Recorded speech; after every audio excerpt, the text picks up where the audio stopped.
جن کا آپس میں رہن سہن، اقدار، روایات مشترک ہیں، وہ ایک آزاد قومی ریاست ہے، وہ اس مفہوم میں لیتے ہیں۔ آگے ہم قومیت کی مختلف تعریفات دیکھ لیتے ہیں۔ سب سے پہلے ہم دیکھتے ہیں گل کرائسٹ نے قومیت کی تعریف کیا کی ہے۔ گل کرائسٹ قومیت کی تعریف کے حوالے سے لکھتا ہے، قومیت ایک روحانی جذبہ ہے جو لوگوں کو باہم اکٹھا کر دیتا ہے۔ یہ جذبہ زبان، نسل، مذہب، روایات، تاریخ اور مفادات پر مبنی ہوتا ہے۔ یہ دیکھیے اب اس نے کتنی چیزوں کو ایک ہی فکرے میں جمع کیا ہے کہ زبان، نسل، مذہب، روایات، تاریخ اور مفادات، یہ تقریباً 6 چیزیں بنتی ہیں۔ یعنی ان 6 چیزوں کی بنیاد میں یا ان میں سے کسی ایک کی بنیاد پہ جب لوگ اکٹھے ہوتے ہیں تو وہ قوم کہلاتے ہیں۔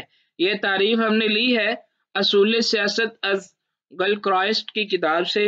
آگے ہم دوسری تعریف دیکھ لیتے ہیں، مولانا امین احسن اصلاحی رحمہ اللہ کی تعریف ہے یہ۔ وہ لکھتے ہیں قومیت چند چیزوں کے اشتراک سے وجود میں آتی ہے۔ اب تعریف کا مفہوم سمجھ لیں کہ قومیت چند چیزوں کے اشتراک سے وجود میں آتی ہے۔ جس گروہ میں یا کسی بھی علاقے کے لوگوں میں جو چیز مشترکہ ہوگی تو وہ ایک قوم ہوتی ہے۔ وہ چیز کن اوصاف میں مشترک ہو سکتی ہے؟ وہ نسل کے ایک ہونے میں مشترک ہو سکتی ہے، زبان کے ایک ہونے میں، جغرافیائی حدود کے ایک ہونے میں، یا یکجائی روایات اور مذہب کے ایک ہونے میں، یعنی ایک جیسی روایات یا ایک جیسا مذہب ہے تو اس اعتبار سے بھی وہ جو ہے نا وہ قومیت کہلائے گی، وہ ایک قوم بن جائیں گے۔ یہ تعریف ہم نے لی ہے اسلامی ریاست جو مولانا امین احسن اصلاحی رحمہ اللہ کی کتاب ہے اس سے لی ہے یہ تعریف۔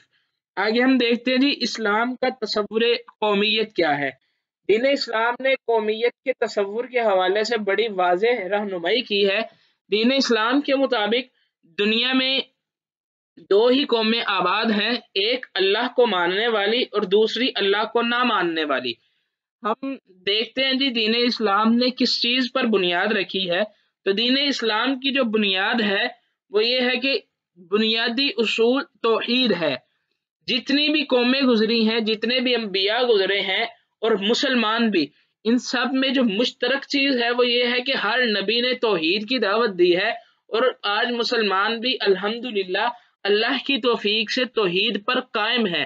تو اسلام نے جو بنیادی تصور قومیت دیا ہے وہ توحید ہے۔ توحید کو ماننے والا بندہ مسلمان ہے، وہ آپس میں بھائی بھائی ہیں۔ جو بندہ اسلام لے آئے، اسلام کے عقائد کو مانتا ہے، وہ مسلمان ہے، پھر اس کا رنگ، علاقہ اور نسل اہمیت کا حامل نہیں ہے۔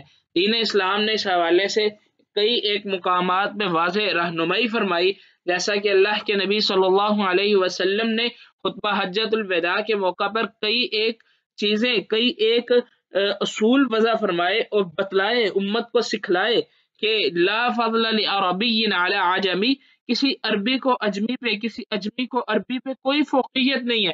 اگر فوقیت ہے تو صرف اور صرف ایمان کی بنیاد پہ، تقوی کی بنیاد پہ۔ اسی بات کو اللہ رب العزت نے کچھ اس انداز سے بیان فرمایا، اعوذ باللہ من الشیطان الرجیم، انما المؤمنون اخوہ فاصلحوا بین اخویکم واتقوا اللہ لعلکم ترحمون۔ اللہ رب العزت فرماتے ہیں کہ مومنین سارے کے سارے بھائی ہیں، یعنی جو اسلام لے آتا ہے، ایمان پہ عمل پیرا ہو جاتا ہے، وہ مومن ہے اور پھر وہ بھائی ہے، اس میں پھر کسی قسم کا شک اور شبہ نہیں ہے، رنگ نسل کی بنیاد پہ اس کے ساتھ کوئی فرق نہیں ہے۔ اللہ کے نبی صلی اللہ علیہ وسلم کے صحابہ اکرام رضوان اللہ علیہ مجمعین، کوئی حبش سے چل کے آنے والا، کوئی فارس سے چل کے آنے والا، کوئی کہیں سے چل کے آنے والا، لیکن اسلام لانے کے بعد سارے کے سارے ایک قوم ہے، کسی میں کوئی فرق نہیں ہے۔ اب آگے ہم دیکھ لیتے ہیں جی قومیت کے بنیادی عناصر کیا ہیں۔ تو کسی بھی قوم کے اکٹھا ہونے کی جو چند ایک وجوہات بن سکتی ہیں، جو بنیاد بن سکتی ہیں، ان میں سے چند ایک اہم چیزیں جو ہیں وہ ہم یہاں پہ زیر بحث لے کے آتے ہیں۔ ان میں سے پہلی چیز یہ ہے کہ مشترکہ نسل کے ایک ہونے کی وجہ سے لوگ خاندان، برادری، خون کے رشتے کا پھیلاؤ یہ بڑا اہم مانتے ہیں، اور اس چیز کے تحت لوگ ایک دوسرے کے ساتھ جمع ہوتے ہیں، اور اسی کو بنیاد بنا کے کئی ایک ممالک میں کئی لوگوں کے ساتھ امتیازی سلوک بھی برتا جاتا ہے۔ جبکہ اس وقت کئی ایک ایسے ممالک ہیں جن میں بہت سی نسلیں مل کر رہ رہی ہیں، جو ممالک مخلوط النسل ہیں، جیسا کہ پاکستان ہے، امریکہ ہے، روس، کینیڈا، بھارت، یا اس طرح کے کئی ایک اور ممالک ہیں۔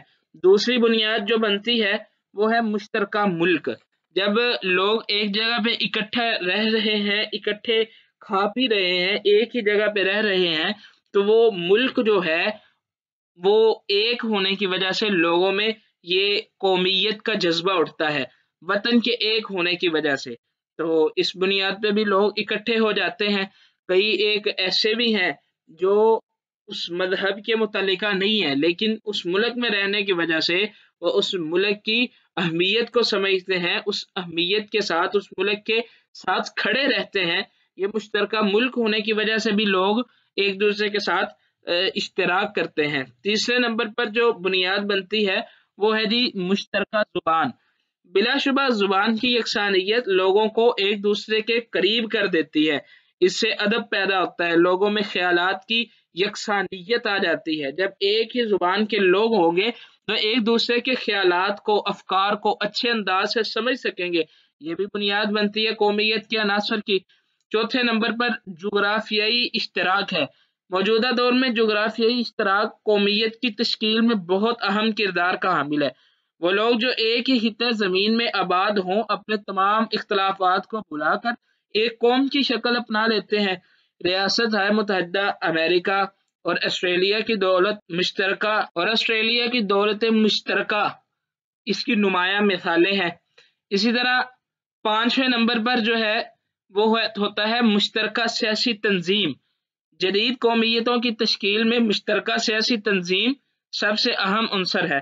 ہر ریاست اپنی علاقائی حدود میں لوگوں میں نسلی، ثقافتی اور لسانی امتیازات کو مٹانے میں سرگرم عمل رہتی ہے تاکہ قومی یکجہتی کے ذریعے سیاسی استحکام پیدا ہو سکے۔ مگر مشترکہ سیاسی تنظیم کو بھی قومیت کی تشکیل میں لازمی عنصر قرار نہیں دیا جا سکتا۔ اسی طرح مشترکہ دشمن، جب کسی گروہ کا ایک مشترکہ دشمن ہو تو تب بھی لوگ اشتراک کر لیتے ہیں۔ آخر پہ مشترکہ مفاد اور رسوم و رواج، جب لوگوں کا مفاد ایک ہی طرز پر مبنی ہو تو لوگ تب بھی اشتراک کر لیتے ہیں اپنے مفاد کو حاصل کرنے کے لیے۔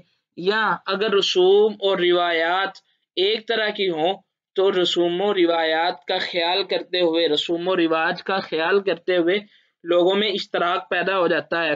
آگے ہم دیکھ لیتے ہیں جی قومیت کی خصوصیات کیا ہے۔ قومیت کی خصوصیات میں سے چند ایک اہم خصوصیات، پہلی یہ کہ انفرادیت۔ جذبہ قومیت اس امر پر زور دیتا ہے کہ ہر قومی گروہ ایک انفرادیت کا حامل ہے، اور اگر اس کو موقع دیا جائے تو انسانیت کے لیے نمایاں خدمات انجام دے سکتا ہے۔ دوسرے نمبر پر حق خود ارادیت۔ ہر قوم کو حق خود ارادیت حاصل ہے، اس کو یہ فیصلہ کرنے کا حق دیا جائے کہ وہ کس قسم کی حکومت کو پسند کرتی ہے۔ تیسرے نمبر پر آ جاتا ہے جی جذبہ افتخار۔ اپنی قوم پر فخر یا افتخار کا جذبہ اپنی قوم کی روایات اور خصوصیات کی محبت کو پرستش کی حد تک لے جانا اور اپنی قوم کے اوصاف میں مبالغہ آرائی کرنے لگنا، یعنی دیگر تمام قوموں کے مقابلے میں انسان اپنی قوم کو بالا تر اور برتر سمجھتا ہے۔ پھر ہر طرح کے اصلی اور جعلی تفاخر انسان اپنی قوم کے لیے مخصوص کرتا ہے۔ اسی طرح آزادی ہے۔ اگر کوئی قوم محکوم ہے تو وہ آزادی کا مطالبہ کرتی ہے اور اس کے لیے ہر قسم کی قربانی دینے کے لیے تیار رہتی ہے۔ قوم ہونے کی وجہ سے جب لوگ آزادی کی تڑپ کے لیے نکلتے ہیں تو یہ مشترکہ مفاد ہے، اور یہ قومیت کی خصوصیات میں سے ہے کہ لوگ اس وجہ سے ان کو جمع کر دیتے ہیں۔ وطن کی محبت ہے۔ جب انسان قومی آزادی کے لیے جگدو کرتا ہے، جدوجہد کرتا ہے، تو اپنے وطن سے محبت لازمی طور پہ ہوتی ہے، اور ایک سچا قوم پرست جو ہے وہ وطن سے محبت کرتا ہے اور وطن دشمنوں سے نفرت کرتا ہے۔ اسی طرح اب قومیت کے جو نقائص ہیں ان کو بھی تھوڑا سا دیکھ لیتے ہیں۔ قومیت کی وجہ سے رنگ اور نسل کی بنیاد پر بہت زیادہ جھگڑے ہوتے ہیں۔ ایک انسان کے لیے اس سے زیادہ جہالت اور غیر معقول ذہنیت اور کوئی ہو سکتی ہے کہ وہ ایک نالائق، بدکار اور شریر آدمی کو ایک لائق، صالح اور نیک نفس پر صرف اس لیے ترجیح دے رہا ہے کہ پہلا ایک نسل میں پیدا ہوا ہے اور دوسرا کسی اور نسل میں، یعنی نسل کی بنیاد پہ فرق کیا جاتا ہے، امتیاز کیا جاتا ہے، جھگڑے کیے جاتے ہیں۔ دوسرے نمبر پر سامراجیت آ جاتی ہے، ہر قوم خود کو قوی اور مستحکم بنانے کے لیے دیگر اقوام کو غلام اور محکوم بنانا شروع کر دیتی ہے۔ اس صورت میں قوم پرستی سامراجیت کی صورت اختیار کر لیتی ہے اور یہ جارحانہ قوم پرستی دنیا میں جنگ و جدل کا موجب بنتی ہے۔ اب قومیت کی چند خصوصیات تو ہیں لیکن نقائص اس سے بھی برے ہیں۔ اخلاقیات کا زوال آتا ہے۔ قومیت اخلاق کے تباہی کا باعث اس طرح بنتی ہے کہ اس کی روح سے عالمگیر انسانیت، خدائے واحد اور احترام آدمیت کے تمام عقائد باطل قرار پاتے ہیں اور ان کی بجائے علیحدگی، تکبر، انا، خود اکتفائیت کے عقائد پیدا ہو جاتے ہیں۔ اخلاقیات کا جنازہ نکل جاتا ہے، استحصال آ جاتا ہے۔ جارحانہ قوم پرستی استحصال کی ایک منظم ترین صورت اختیار کر لیتی ہے اور اپنے ملک کے مفاد کی خاطر دیگر اقوام کے جائز مفاد کو بھی نہ صرف انداز کیا جاتا ہے بلکہ اسے مکمل طور پر قربان بھی کر دیا جاتا ہے۔ اسی طرح بین الاقوامی سلامتی کے لیے یہ خطرہ پیدا کرتی ہے، وہ اس انداز سے کہ جب تنگ نظر جارحانہ قوم پرستی کو ترک نہ کیا جائے گا اس وقت تک دنیا میں کوئی عمدہ سماجی نظام اور پائیدار امن قائم نہیں ہو سکتا۔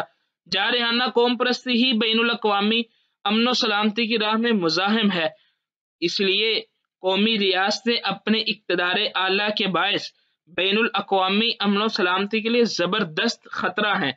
یعنی جس ریاست میں قومیت کی بنیاد پہ کھڑا کیا جائے گا اور قومیت کی بنیاد پہ وہ راج کر رہی ہوگی اور اس کا اقتدار اعلیٰ قومیت کے باعث ہوگا تو وہ ریاست بین الاقوامی ہم آہنگی میں اور سلامتی میں زبردست خطرہ پیدا کر سکتی ہے۔ ہم اپنے آج کے سبق کا خلاصہ دیکھ لیتے ہیں۔